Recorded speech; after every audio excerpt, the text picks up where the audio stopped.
Hello friends, instant GK study में आप सभी का स्वागत है। फ्रेंड्स, आज के इस वीडियो में इम्पोर्टेंट आर्टिकल के इस एपिसोड में आज पूरा महत्वपूर्ण आर्टिकल पूछा जाता है एग्जाम में, सारा निचोड़ कर इस वीडियो में लेकर आए हैं। देखिए, इसका पीडीएफ टेलीग्राम चैनल पर मिल जाएगा, आप वहाँ से जाकर पीडीएफ को निकाल सकते हैं।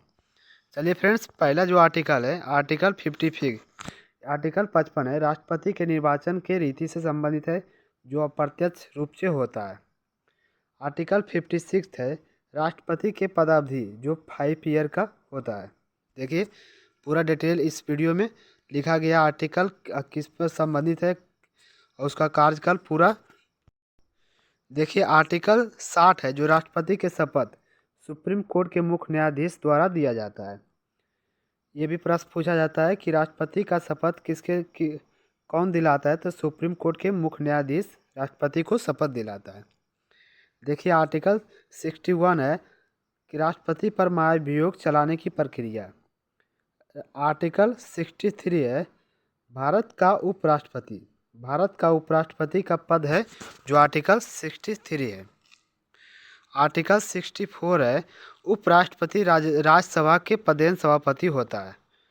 उपराष्ट्रपति जो राज्यसभा के पदेन सभापति कौन सा आर्टिकल में होता है, तो आर्टिकल 64।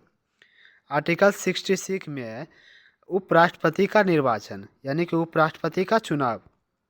आर्टिकल 67 में है उपराष्ट्रपति की पदावधि, यानी कि उपराष्ट्रपति की पदावधि जो 5 ईयर प्लान होता है उसके अनुसार। देखिए, आर्टिकल 66 है, आर्टिकल 67 है उपराष्ट्रपति के पदावधि। आर्टिकल 69 है उपराष्ट्रपति द्वारा शपथ, जो राष्ट्रपति द्वारा दिया जाता है।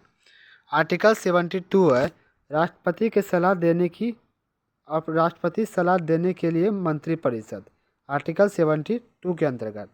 आर्टिकल 75 है प्रधानमंत्री एवं मंत्रियों के बारे में उपबंध।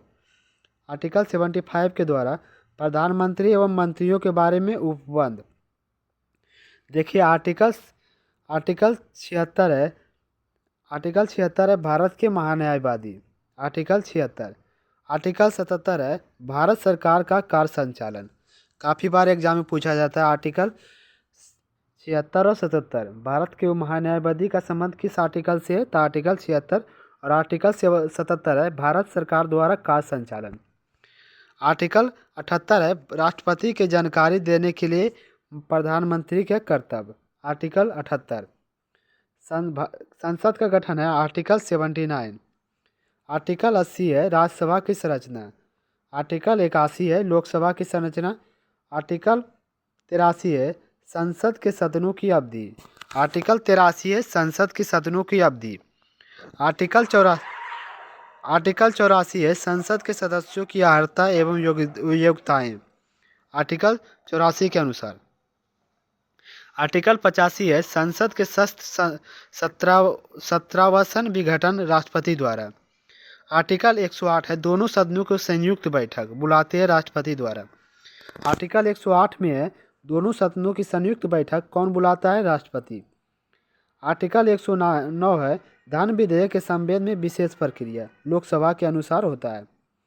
आर्टिकल 110 है धन विधेयक की परिभाषा। आर्टिकल 110 है धन विधेयक की परिभाषा। आर्टिकल 112 है वार्षिक वित्तीय विवरण, बजट, यानी कि बजट अगर पूछा जाता है कि कौन सा आर्टिकल में है, तो आर्टिकल 112 में बजट की प्रक्रिया के बारे में जानकारी दिया गया। आर्टिकल 120 है संसद में प्रयोग किया जाने वाली भाषा। आर्टिकल 123 है राष्ट्रपति द्वारा अध्यादेश की शक्ति। आर्टिकल 123 है राष्ट्रपति द्वारा अध्यादेश की शक्ति।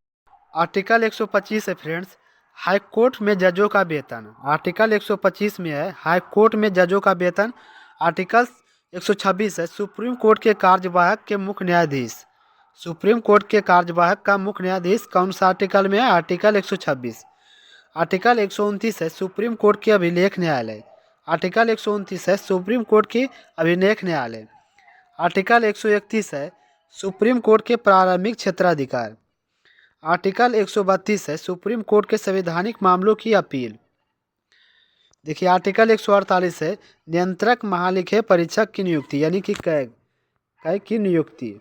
इसे इंग्लिश में बोला जाता है कैग। आर्टिकल 149 है नियंत्रक एवं महालेखक परीक्षक का कार्य। आर्टिकल 149 है नियंत्रक एवं लेखक परीक्षक का कार्य। आर्टिकल 148 है नियंत्रक एवं महालेखा परीक्षक की नियुक्ति। आर्टिकल 150 है नियंत्रक एवं महालेखक परीक्षक की प्रारूप तैयार करना। आर्टिकल 143 है उच्चतम न्यायालय के परामर्श करने के राष्ट्रपति द्वारा शक्ति। आर्टिकल 151 है कैग कैग के रूप में राष्ट्रपति को देना। आर्टिकल 153 है राज्यों का राज्यपाल।